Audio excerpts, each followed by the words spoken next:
Good morning once again. Please direct your attention to the stage for the welcome, invocation, and pledge by One Acadiana Chairman Don Broussard. Good morning. Welcome to One Acadiana, an expert's perspective featuring Dr. Loren Scott's economic outlook. We're happy to have you here with us this morning. My name is Don Broussard, and I'm chairman of One Acadiana this year. I'd like to ask each of you to stand as you're able and bow your heads for our invocation, followed by the Pledge of Allegiance. Heavenly Father, we come today to bow our heads and open this meeting in prayer. We ask that you bless our speaker, Dr. Loren Scott, and that you would bless our time together today. May we grasp those things that you want us to understand. May our hearts always be ready to respond to you and your wisdom. We pray these things in Jesus' name, amen. Now please turn to the flag. I pledge allegiance to the flag of the United States of America and to the republic for which it stands, one nation, under God, indivisible, with liberty and justice for all. Thank you, everyone. Please be seated. I'd like to now welcome Troy Wayman, President and CEO of One Acadiana, to the stage.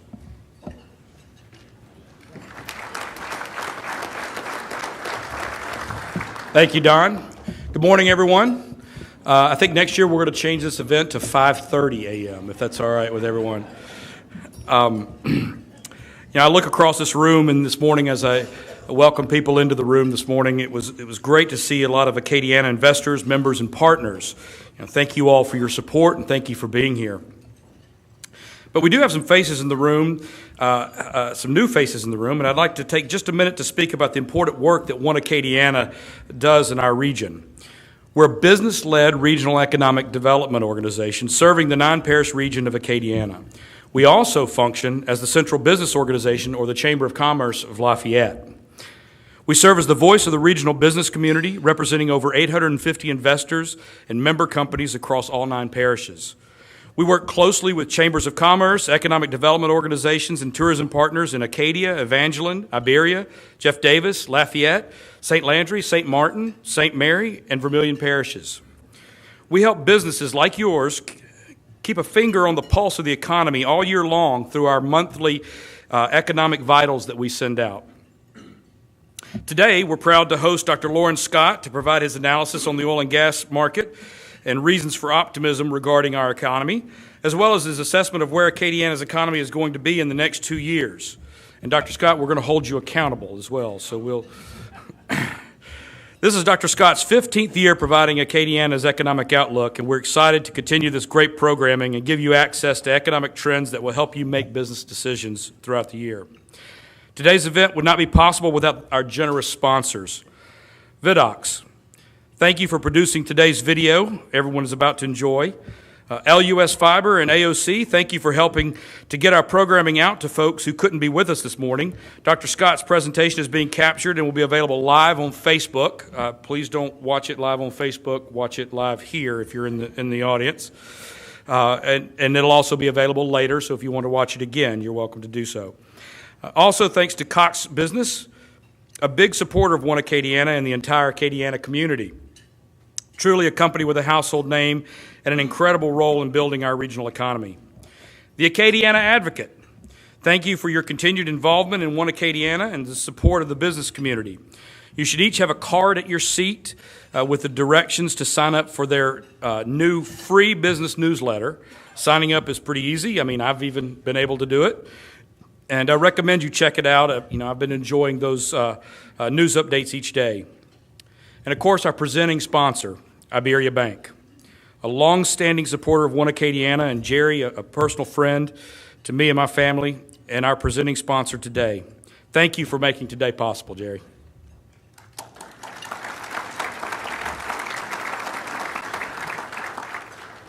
By the way, Iberia Bank has a special gift for one lucky person at each table.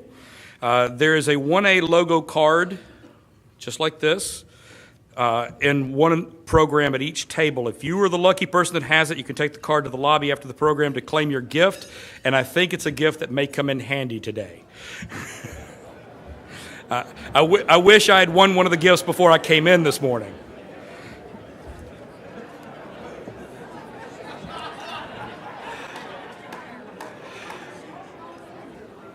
Now, I'd like to direct your attention to the screens for our sponsor video.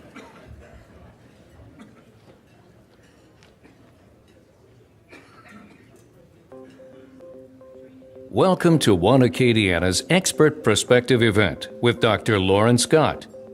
One Acadiana is proud to bring this important 2019 economic outlook to Acadiana's business community. We'd like to acknowledge our sponsors for today's event. These companies recognize the power of information and how important it is to the success of businesses across our 9-parish region. Thank you to sustaining sponsor Cox Business. Supporting sponsor, the Acadiana Advocate. And today's presenting sponsor, Iberia Bank.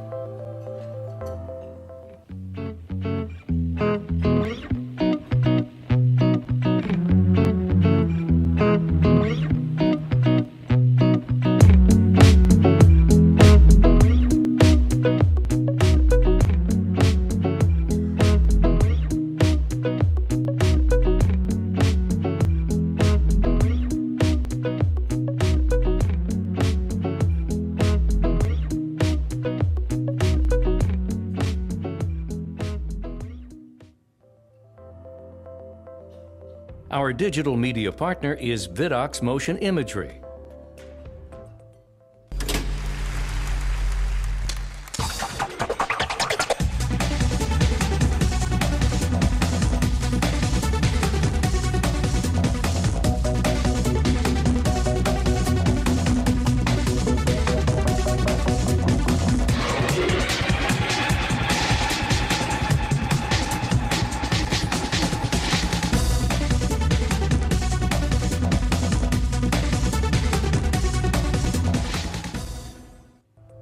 As the regional economic organization for this 9-parish region, One Acadiana's mission is to make Acadiana one of the most sought-after places in the South for emerging businesses and professional talent. One Acadiana's investors, members, and partners are aligned for progress because they believe it takes a united region to create the best region. To find out more, visit oneacadiana.org. Economist Dr. Loren Scott is the president and founder of Loren C. Scott & Associates. His consulting clients include BP, ExxonMobil, Entergy Corporation, Nucor, Sasol, and a diversity of others.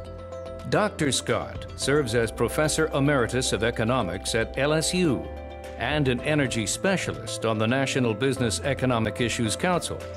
He joins us today to share the 2019 Louisiana Economic Outlook with emphasis on Acadiana and the economic trends specific to our region. One Acadiana investors, members, and partners will receive Dr. Scott's report following this morning's event. Please give a warm welcome to Jerry Vasquicue, Iberia Bank's Acadiana president, who will introduce our keynote speaker.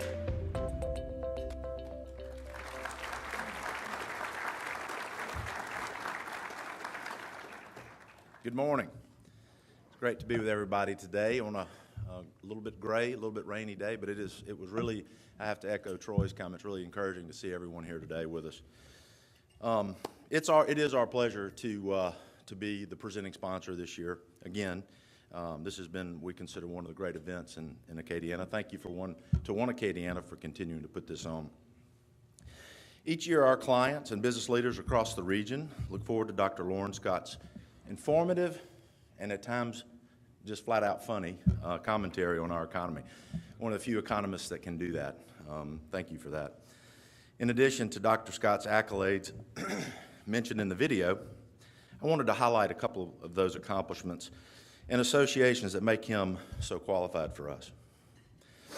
As mentioned, he sits on the 32-member National Business Economic Issues Council, which meets quarterly to discuss issues of state, national and international interest.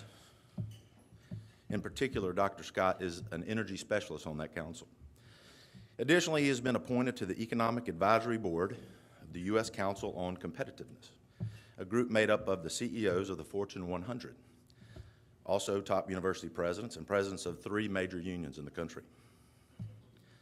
Dr. Scott's perspective on our Acadiana region helps to provide business leaders with the insight to make sound business decisions, and we remain optimistic as we have seen increased activity with more companies hiring and investing in the region, especially in the manufacturing and food processing industries, which is an interesting development in our economy. It is IBERIABANK's privilege and honor to sponsor today's breakfast and welcome Dr. Loren Scott. Jerry.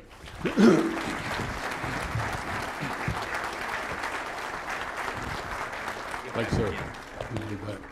Well, how y'all are? It's great to be back. I'm so proud y'all find a parking place. That's very impressive, very impressive.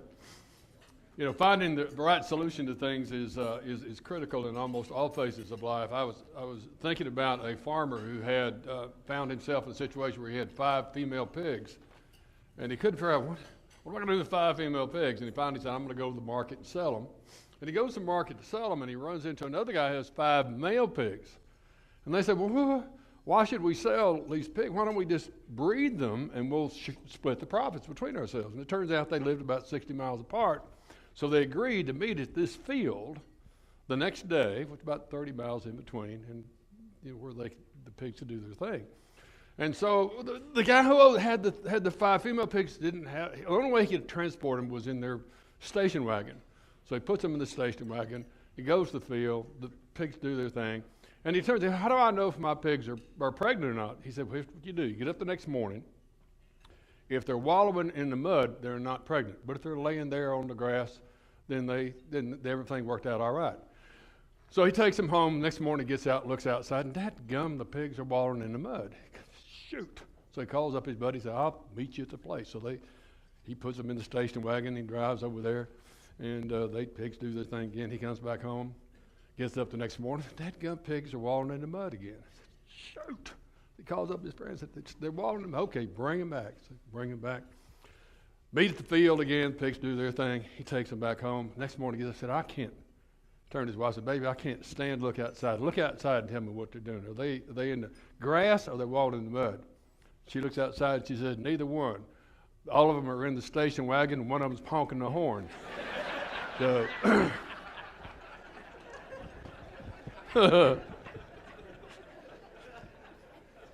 well, this is the period of fake news. One of the things I'm going to do next week is go down to New Orleans. And as I was thinking about making that trip, I was thinking about the guy that was from New Orleans who was flying from Atlanta into New Orleans. And this guy sits down next to him, and he's a business person, obviously, and he says, they introduce each other. What you do? He said, I'm going to New Orleans. My very first time to go to New Orleans. Little worried about it because I heard that the economy's not doing very well in New Orleans. And the guy says, the media is always blowing that way out of proportion. Actually, the New Orleans economy is doing quite well. I mean, just don't listen to what the news says about that. He said, well, I hear that it's not a really very clean place. I mean, people keep telling me that it's kind of a dirty. He said, the media is always blowing that way out of proportion. It's not like that at all. He said, but I heard that crime is really bad in New Orleans. You can't tell me crime's not really bad because the media's been reporting that. I said, guys, that is fake news. The people have been talking about that. They've been blowing that way out of proportion. The guy said, well, you make this sound like a pretty nice place. What do you do for a living there? He said, I'm the tail gunner on a Budweiser truck. So, where's Schiller? Is Schiller in the audience? I mean, now I'm going to talk a little bit about the national economy. There's some weird things going on out there that we need to chat about because even these things affect not only the national economy, but certainly Acadiana. We are now in our 111th month of economic growth. The second longest in modern history. As a matter of fact, it's maybe a little hard for you to see, but this is shows you the duration in all the recoveries we've had since World War II. And I don't think my point is working very well here, but if you look at that period from March of 91 to March of 2002, that was the longest peacetime boom period in recorded history of our country, about 120 months. Well, we're in 111 months right now, and there's every indication that we're going to break that record, as it turns out.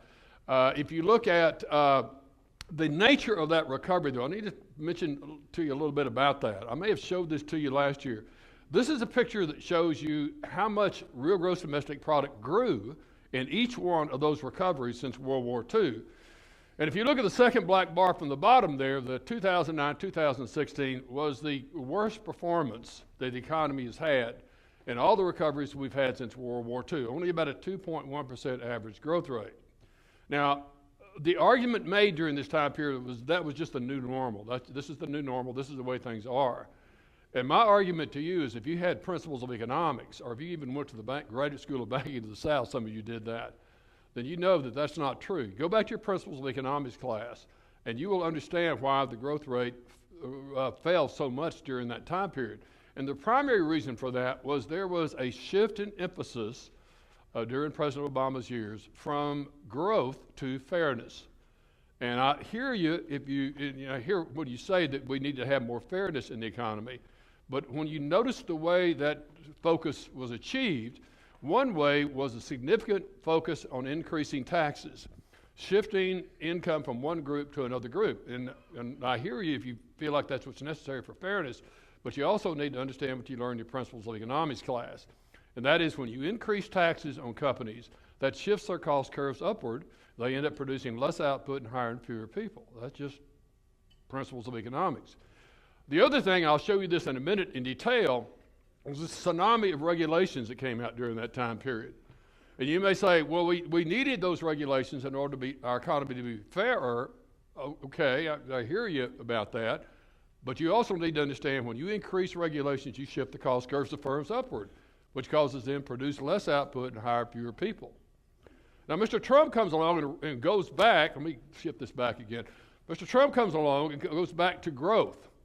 And so what you see now is one of the very significant tax cut that took place. And what that means is the cost curves of firms have now dropped down, which means they hire more people and produce more output. And the other thing was an emphasis on deregulation rather than regulation. Again, causing the cost curves to drop downward, which means firms produce more output and hire more people. This deregulation thing, I thought I'd show you this picture. This is a picture of the number of pages added to the Federal Registry for the 4.5 decades from 1960, or is it 5.5 decades, 1960 through 2017. And what you'll find, if you look over here in the period that we just got out of, the 09-16 period, you will find that 7 of the top 10 years of additions to the Federal Registry occurred during the Obama administration, and the largest ever added was in 2016, his last period in office. Now, what has happened in 2017? Look what has happened in 2017. The number of pages added in the Federal Registry has dropped to levels we haven't seen since 1993. And many of those pages were added to say we want to get rid of regulations, okay? And so what do you see now is those numbers, that regulation we're much more emphasis on deregulation. And as a result of that, when you look at what is happening to real gross domestic product, what you see in green here is what has already happened.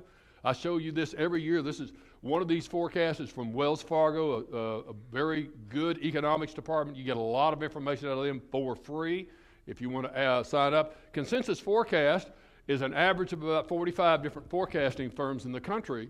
But the main thing is if you look at these green numbers, the numbers, with the exception of the very first quarter that the president was in office, look what has happened to those numbers. The numbers are now closer to 3%. If you look going into the future, especially Wells Fargo, you'll notice that Wells Fargo is still keeping those numbers around 3% going forward. By the way, if you don't see any red numbers here, if these numbers turn out to be correct, we're going to break that 120 mark and have the longest peacetime boom period in our country's history. Now, if you look at the consensus forecast and look at the last 4 numbers there, I'm going to come back to those in a minute. You'll notice that those numbers have slowed down considerably, and there is a reason for that. But the other thing I want to indicate that gives us kind of confidence that these forecasts of no recession are correct is what is happening to this dark line here. The bars are for employment. I'm not going to talk about those, but that dark line is the composite leading economic indicators. There's about 10 indicators in the economy that you can watch. They tend to go down about 11 months before the economy goes into recession. They tend to go up about 11 months before the economy comes out of a recession. Well, the good news is that sucker's going straight up. The only month that's gone down any was a little bit of a decline in June, but it's recovered back again. It's still going straight up, which is at least one indicator. This is a really good indicator, by the way, of what's going on out there. This is a good indicator that we got at least another year of economic growth ahead, which is good news for us. And so our economic forecast is based on this growth rate continuing, around 3% growth rate. Now, I will tell you that there are two major threats to this. And the biggest major threat, and I talked to you all in detail about this last year, are the tariffs.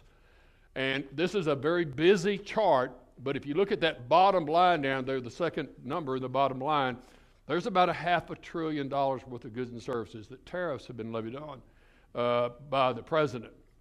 And economists are very, very concerned about this. And the question is, how do we think about this levying of these tariffs? And there's two different ways you can think about it. Is this just a negotiating gambit on the part of the president? Is the president just using this as a tool to get China, Mexico, Canada, EU to the table to get rid of some of these non-tariff barriers to trade that they're imposing, especially China and China's attempt to steal our intellectual property? Is it just a negotiating gambit, or is he really want to protect domestic industries from any kind of foreign competition? Let me tell you something. Our forecasts are based on it being the former, that this is just a negotiating gambit. And there's indications that this is the case. Mexico has now come back to the table, and we've had some adjustments that have taken place there. I think Canada will come to the table. When the EU had these things levied on them, the president of the EU makes a quick trip to Washington, D.C. to meet with the president about this, and they came out of that meeting saying, you know what we're going to do? We're going to lower tariffs even below where they were before we started this whole process. The problem is China. We import 4 times more from China than we sell to China. And that is the problem right there. That's why many of the new tariffs are being levied on China, as it turns out. And if you kind of watch what's kind of going on in that country, the entrepreneurs, to the extent they have any in that country, are putting a great deal of pressure on the leadership in China to get to the dadgum table and negotiate with this dude, and let's deal with this intellectual property thing. So hopefully that's what it is, because if it's not, folks, if this is just the president and his trade representatives say we need to protect our domestic industry from foreign competition, then beginning in the latter part of 19 and 2020, we're going to have a recession way worse than what we experienced in 08 and 09. We're going to have a trade war that's going to is going to be very bad across the world. That's just the nature of these things. As a matter of fact, if you look at those consensus forecasts, remember I told you look at those last 4 numbers on the consensus side, look how those numbers dropped off. The reason they dropped off is this is an average of 45 different forecasting firms. And among those forecasting firms, some of them believe this is a trade war thing that's getting ready to happen. So they built in a recession starting in 2020. So the average of the group is coming down. So this is a very, very concerning thing. Now, I hope I'm communicating well. I thought I would mention to you that in the process of all this, the president did make a trip to London. And he was met at Heathrow by this big old long silver limousine that took him to the edge of London. And at the edge of London, there was this beautiful bejeweled carriage pulled by these 6 beautiful horses. And the Queen was in the carriage, and the President got in the carriage, and they were being pulled through the streets of London. And people were on both sides waving, like they do. Hey, you're good. And everything was going great. And how can I explain this in mixed company? This one horse on the backside let loose with this cloud of odorous flatulence that wafted over the carriage. And neither one of the heads of state said anything. And finally, the Queen says, I got to say something here. So she turned to President Trump and said, President Trump, I'm so sorry. There are some things that even a queen cannot control. And President Trump looked at her and says, Your Majesty, think nothing of it. As a matter of fact, if you hadn't said something, I would have thought it was one of the horses. So,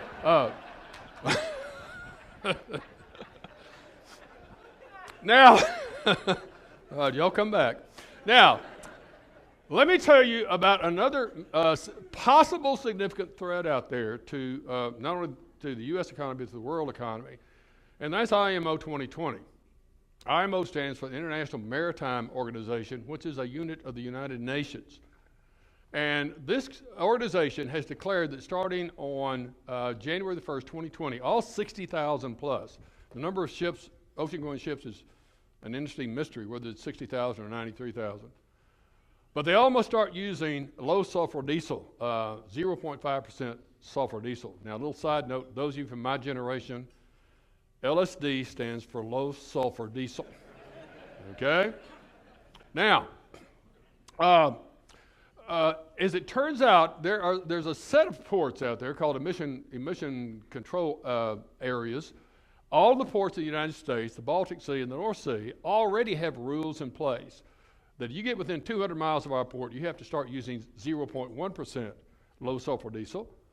So most of these ships are set up to be dual fuel control. They can either use low sulfur diesel or they can use bunker fuel. Most of them want to use bunker fuel. It's very, very cheap, but it spews so much junk out that it's equivalent to about 50,000 automobiles. It is just unbelievably bad for the environment, and so they passed this new rule. Now, so you see here, this blue area here, you see that drop-off that's going to occur where you have to go down to 0.5% starting in January 2020. That blue area there is for the emissions control areas, which are already down to 0.1%. Now, what are some options here? One option is they can just simply put scrubbers on their ships, just like some of your coal-fired power plants use scrubbers to get rid of particulates and that sort of thing. The problem with using scrubbers is this is very expensive. This can go anywhere from $10 million per ship, depending on the size of the ship. But the real big problem is there's not enough scrubber capacity out there right now to cover all 60,000 ships, not by any stretch of the imagination. You might get 2,000 or 3,000, but you can't possibly get 60,000 in time. So another thing you could do is convert to LNG or methanol. Well, again, there are some ships that are already working on that very much. The problem is that is also very expensive, and that also takes a lot of time. Of course, the other thing you can do is simply not comply. I mean, you're out in the middle of the ocean, who's going to know, right? The problem with that is the seaworthy issue, and that is if the IMO finds out you're not complying, they will declare you unseaworthy. And if you're declared unseaworthy, you can't get insurance. And if you can't get insurance, you can't ship stuff. So that's really not going to be an option. So that brings us to the last one, and that is you have to start burning low sulfur diesel. Well, and shippers like this because that puts all the onus for change on the refineries. And the problem here is there doesn't begin to be enough refinery capacity in the world to produce enough low sulfur diesel to meet this problem that's coming on January the 1st, 2020. And so what you can expect is you can expect a spike to occur in the price of low sulfur diesel. More importantly, it's going to create a spike in the price of sweet crude oil, which is the easiest crude out of which to make low sulfur diesel. Okay? So this is very good for all the shale plays in the United States. This is good for the Brent crude, which comes out of the North Sea. It is not good if you produce heavy crude like Venezuela does, or if you have relatively high sulfur content like we have in the Gulf of Mexico. So there's going to be a spike in the price of oil, and the question is, how big is that sucker going to be? And what's interesting about this is there's a guy by the name of Philip Verlager, who's a very famous energy economist, the second most famous one in the country. And he has argued that I shouldn't have said that.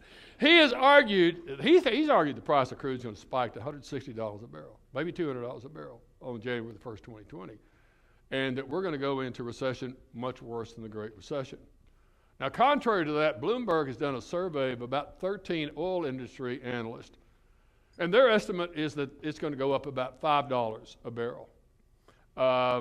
Morgan Stanley just released an estimate of their impact. They think the price of oil is going to go to 90. Okay, so most of the other people out there are of the belief that it's not going to be the disaster that Verlager says it's going to be out there. That it is just, we're going to be able to adjust to this like smart, clever, greedy capitalists always do adjust. So what I'm trying to do here is to share with you some wisdom. I thought I would share some other pieces of wisdom just as a little break here. Did you know that, you ever notice that the Roman numerals for 40 are XL? It'll come to you in a minute. Okay. Did you ever notice when you put the two words "the" and IRS together, they spell theirs? I don't know if you did. Do you know that little tingly feeling that you get when you love somebody? That's common sense leaving your body. Okay? So, about oil prices, which is the key thing for this area and for where I'm going today at lunch down at Houma, and that is I think there's good news ahead here. We need some good news because if you look at the rig count in the Gulf of Mexico, which is the much of the heartblood of this area, the rig count, as you can see, has dropped from where it was in 2014, which was already way below its peak, but it has dropped, and right now it has not moved very much. So we need something to come along and cause that thing to move. And so our forecasts are based on the price of oil averaging about 65 this year. I think today it's about 72. It's already moving up. Of course, we had some low numbers in the first part of the year. Averaging 65, averaging 72 in 2019, and then going to 80 in 2020. So finally, we get a long series of years in which the price of oil stays high. That's really, really critical for the Gulf of Mexico to come back. Gulf of Mexico is not going to come back until those big majors believe that the price is not going to go back down to 30 again. Okay, they need to see this long trend, and so far we're getting that trend. And the other piece of good, matter of fact, if you look at, that was my forecast. If you look at the forecast of the market, the people who are buy and sell in the futures market, a little quick history. I showed this to you last year. Let me give you a quick review here. If you went back to September the 24th of 2015, the spot price was 44. The futures price was $50.63, a difference of about $6 a barrel. Okay? And now the general public looks at that and says, hey, the futures market thinks the price of oil is going up. They're very bullish on the price of oil. That's precisely the opposite of what this says. The market is in what the finance people call contango. That's when the spot price is lower than the futures price, and that means the futures market thinks the price of oil is going to go down, not up. And the reason we're confused about that is because we think that 50.63 is the future price of oil. That's the future price of storing the oil. And if the future price of storing the oil is way higher than the present price, that must mean there's going to be a whole heck of a lot of oil around on December the 16th, which means the price of oil is going to go down. We got to store it, the price of oil is going to go down. And so when you see the market in contango like this is not good news for your area. The good news is that if you look at more of the later data here, the market is now switched into what's called backwardation. The spot price is now higher than the futures price. By about $4. Today it's around $4 a barrel difference, as it turns out. But it's in backwardation, which means the market thinks the price of oil is going to go up, which is consistent with what I'm showing and what some of these other folks are showing out there about the price of oil. Very good for y'all. Why would we think this? Well, it's the price of something. Must be because of demand or supply, right? Well, if you look at the demand side, the demand for crude oil worldwide is just on this track going straight up. And there's unless there's a trade war or this IMO 2020 sends us into recession, there's no reason why these bars won't keep going. As a matter of fact, there's every reason to think the bars will keep going up, especially given what's happening in the developing areas like China and India, where the demand for crude oil is really, really rises. The demand side is not the problem. The problem for us has always been the supply side. And if you look at the supply side, on the supply side, there are some things that are causing downward pressure on price and some that are causing upward pressure on price. Now, the downward pressure on price is coming from U.S. production. The U.S. is now the largest producer of crude oil in the world. It really was a shale revolution. It's been amazing what's going on there. This kind of bar chart shows you why it's so dadgum difficult to forecast this. If you go back to October of 1970, the United States was producing about 10 million barrels of oil per day. And then by the time you get to October of 2008, that had dropped down to 4.7 million barrels of oil per day, mainly because of the decline curve in all the oil fields. I mean, our oil fields got old, and we were just not producing near as much oil from conventional fields. And a lot of that gap there was made up by us importing oil from the Saudis. And then the shale play started. The shale revolution occurred, And suddenly, by the time you get to April of 2015, we're producing 9.6 million barrels of oil per day, which really irritated the Saudis.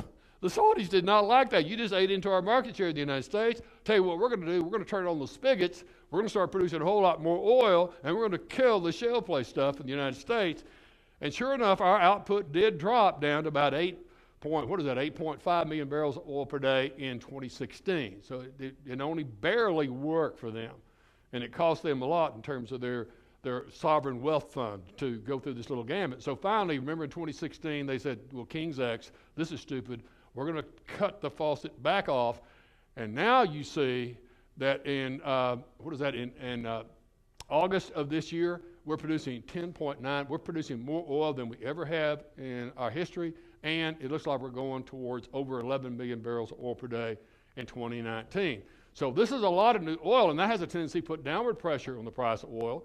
Plus, the president has jawboned the OPEC and Russia to turn the spigot back on a little bit at about 1 million barrels of oil per day. That has a tendency to put downward pressure on the price of oil. So you say, well, why would you think the price of oil is going to go up? And the answer to this is what's going on the other side of the coin. Look at Venezuela. Anytime somebody starts telling you that communism is the way, what is there, 4 places in the world that believe in communism? Like Cuba, North Korea, Venezuela, and the English department at LSU. And everybody else thinks this is the stupidest idea they've ever heard. And Venezuela's a class. Look what happened when Chavez did to Venezuela. They were producing 3.6 million barrels per day. Now they're down to 1.4, and it's still declining. And you can't get a roll of toilet paper in that country. It's so bad. You have the reimposition of sanctions on Iran. This recent bump in the price of oil is primarily because the sanctions were put in place this month. And so part of the question is how much is this going to cause Iranian production to decline? I have in about 400,000 barrels per day. And the last time it was imposed, it was 1 million barrels of oil per day, but not everybody's participating this time like it was back then. You have civil unrest in Libya and Nigeria. You have declines in conventional fields like in Norway and in Gabon and Libya. I mean, their fields are just, there's these decline curves that people in this industry know all about. And then there's the Saudi-Iranian conflict. If you look at this map here, look where the Red Sea is over here on this side, and see that little gap down there called Bab el-Ghadi, that strait down there. Well, there are these Houthi rebels from Iran who've attacked ships down there, and so the Saudis have basically cut down all shipments out of the Red Sea area there, which is hurting their production. So that's putting upward pressure on the price of oil. And so, come on, go. So as a result of that, I have a price of oil going up to at least 80, and there's a lot of people thinking that is way too conservative. Now, I will tell you that we're already starting to see some good news here. They're already starting to see these signals that things are starting to get more better. This is the vehicle count on LA1 going down to Port Fourchon, and for the first time in 1, 2, 3 years, that number is starting to go up again. You see in green there what the growth rate is compared to the previous month. You're seeing it starting to go up, and so that's a signal that things are starting to happen. One of the most important signals is this one right here. Ristad put this out just very recently. If you see the bottom there, the bottom is 2018 on the offshore expenditures by the big companies. Look at that sucker starting to go up, especially in 2020. Look how much that sucker is going up. And this is based on final investment decisions these companies have already made. All right, so that means this stuff is going to happen out there, and that's really, really good news for y'all, especially in 2020. Other pieces of good news out there is if you look at the lease sales in the Gulf of Mexico, if you look at kind of just focused on the green areas there starting in 2017, 90 tracks, 105 tracks, 144 tracks, the amount that they're spending all increasing. It's not increasing a lot, but at least it's going in the right direction. It's not going negative, as it turns out. The other thing is these people in this industry and the people in this room have done a great job in reducing the break-even point in the Gulf of Mexico.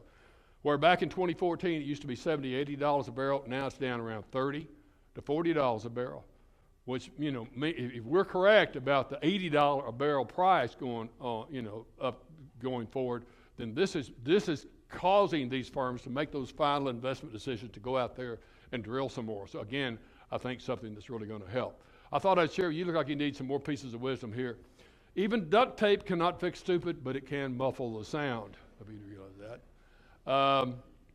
The fact that there is a highway to hell and only a stairway to heaven says a lot about the anticipated traffic numbers. All right? Have you ever listened to someone for a while and wondered who ties your shoelaces for you?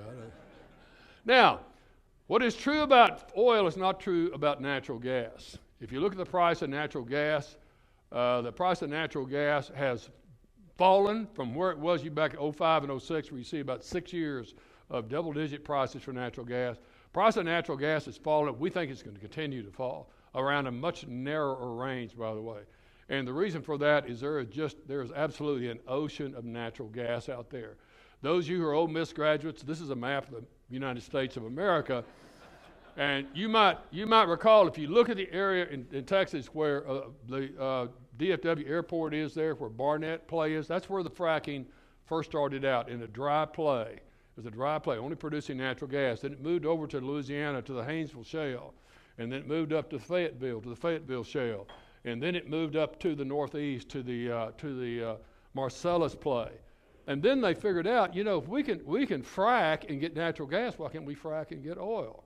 And so they started fracking for oil. If you go up to North Dakota, the Bakken Play, Colorado, Niobrara, and now the hottest place in the United States of America, actually the hottest place in the world today for drilling and activity is in the Permian Basin in West Texas.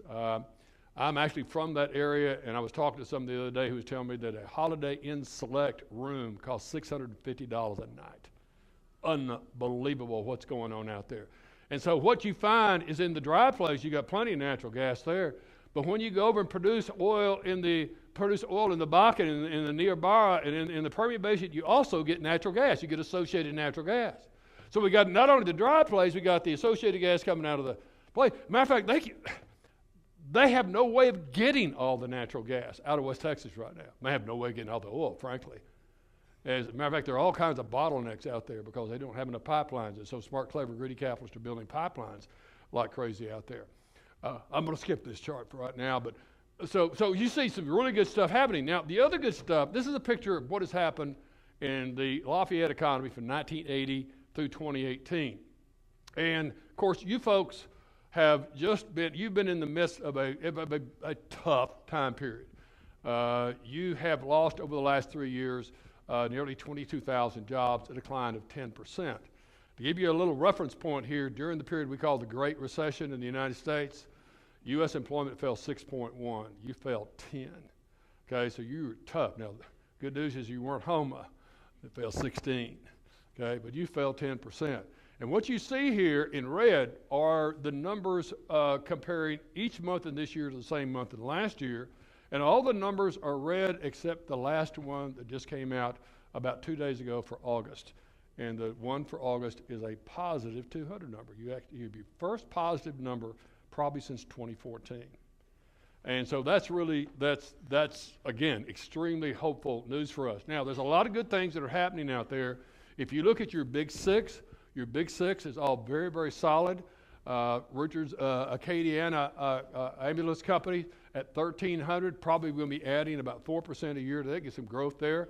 Stuller is at 12.5, and they are going to be adding jobs too. So you got the stability in these areas that are not directly oil and gas related. You got LHC, which just went through a significant merger and expecting to add 400 jobs there. That's very good. Schumacher is at about 505. Pretty stable over the next few years. And we'll add some if they get another merger. This is a big plus for you folks, and that's CGI at the Technology Park at ULL at 400 jobs now. They're going to be adding another 400 good, high-paying jobs there. Watar just recently got bought out by the owner of the Houston Rockets. We understand that that's not going to change anything here in Lafayette. That's going to be very good for you. And then what you're going to find out probably within this week is there's going to be a number 7 come into your area. That's probably going to create around 400 new high-paying jobs for y'all too. So you got some good news that's going to be announced very, very soon here that's going to be good for the Lafayette area. All that is really, really good news. If you look, this is a picture of the Shell Appomattox project out in the Gulf of Mexico. As it turns out, in one of your nearby ports, the Port of Iberia has really gained a lot from that. They've done a lot of work on this. Dynamic Industries is at about 300 to 500 and should be stable now. They are working on Shell's Franklin project up on the Ohio River. Bayou Coating did a lot of the Appomattox loading out of a pipe for them. They're at about 300, very stable. Let me back up. Omega Fabricators is at about 100 now. They're kind of looking for work, but they're doing okay. Halliburton at the Acadian Airport is at about 500 employees and stable. They're about starting another $5 million building to house their completion tools for the Appomattox project, as it turns out. Red Guard at the Port of Iberia makes explosion-proof facilities for industrial plants. They're expected to add about 50 to 150 jobs within a year. And Crosby Energy Services is a much smaller output, but about 60 within the first 6 months of next year. So they're all adding jobs. And then Louisiana Machinery out at the port is at 140 now. They're probably going to add another 60 or 70 jobs now. So a lot of good stuff happening at the port of Iberia that's going to be helpful for this area economy. If you look at the job lettings, the road lettings from the state, the job lettings for the state for 2019-2020 is going to drop a bit from 350 million down to 234, but that doesn't change the fact that you've already spent a lot of money on widening I-10 in your area. That's going to be helpful for you. Lafayette Regional Airport, of course, is going to have a $90 million terminal expansion. I think they've already torn it down, right? And in the process of building a terminal that is twice as large. Frontier Airlines is coming into the Lafayette market with direct flights as well. Now, not all the news has been really, really good. Stone Energy, of course, has moved their headquarters to Houston. It's my understanding they've been acquired by Talos Energy. My understanding is that building is for sale. And of course, the real bummer here is Bell Helicopters, which we thought was going to add 115 jobs out at the airport, is now closed down. They never got above, I think, about 22 jobs. So what does that mean in terms of the forecast for the future? The forecast is we think it's over. Okay, and I think the August numbers are beginning to show that for sure. These higher oil prices are, I think, will be the driver for your area. Plus, you saw a number of the non-oil and gas companies that are going to be expanding from small to significant over the next couple of years. So we think 2019 you're going to be up about 0.7%, but we really think the hot year for you is going to be 2020. Again, you remember what the capital expansions were on the offshore. I showed you that big spike that's going to occur in 2020. We think you're going to be up about 2.4%. To give you an idea, typically in the United States, employment growth is about 1.3. So we think you're going to grow almost twice as fast as the national economy in 2020. Much, much to look forward to. If you look at the state as a whole, this is a picture of the state as a whole from 1980 through our forecast for 2020. We just emerged from a 28-month recession that was primarily driven by, unfortunately, as you know, your area and the home area, the oil patch, and up in Shreveport as well. We've had some unbelievable growth taking place in Lake Charles. I mean, Lake Charles between 2013 and 2018 was the fastest growing metropolitan area in the United States. So you had big growth there. You had good growth in Baton Rouge and along the river. You haven't had much happening north of I-10. But the problems in the oil patch really pulled us down for the last few years, but we came out of it. At the latter part of 2017, we've started to grow again this year, and we think we will add about, about 60,000 new jobs over the next 2 years, especially good growth. You can see that 1.8% versus 1.3% for the national economy in 2020, mainly driven thank God, driven for the first time by the oil patch coming back. So I hope I've been communicating clearly with you. I thought I might share one more story with you involving a man who had bought a $30,000 insurance policy for his final expenses. And sure enough, about 3 years later, he passes on. And at the funeral's all over. They're at the reception, and the wife is standing next to her best friend. And she turns to her best friend and said, "I think Harry would have really would have really, really liked this funeral.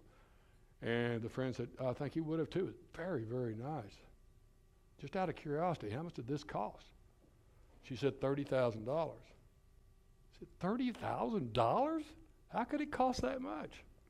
She said, well, it cost about $6,500 for the funeral home, about $500 donation to the church. It cost about $500 for the the food and the drink here at the reception, and then the rest was for the memorial stone. And her friend did a little quick math. Said, you spent $22,500 on the memorial stone? How much did that sucker weigh? She said, about 2 carats. So let me finish up with one last thing. I thought I'd share you one last little piece. Oh, Miss Graves is just catching on to that. Oh, anyway, I thought I would share with you. I hope some of you may not be able to see this very well. This is a great little chart here that was put together by the Bureau of Economic Analysis. Sometimes when you're looking at other countries in the world and you're thinking, how big are these countries? Okay?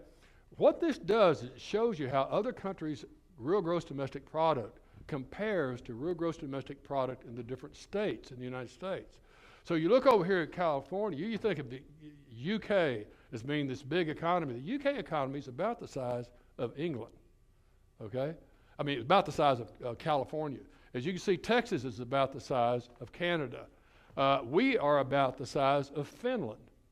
I mean, people always tell me, oh, we need to be more and more like Norway. No, Norway is the size of Maryland, okay?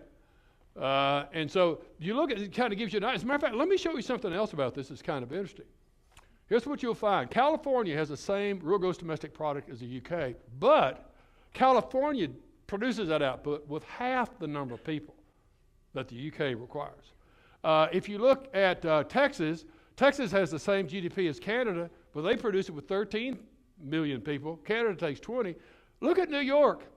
New York has the same GDP as South Korea. They use a third the number of people as South Korea does. As a matter of fact, here's what you'll discover. In 2017, the U.S. produced 24% of the world's GDP with 4.3% of its workforce. You do nothing else tonight. You get on your hands and knees. You thank God Almighty that somewhere back in the past, your ancestors decided to go the way of a market economy instead of a communist or socialist economy. Because I promise you folks, that made all the difference in your lives. I enjoyed being with you folks this year. Thank you so much for the invitation.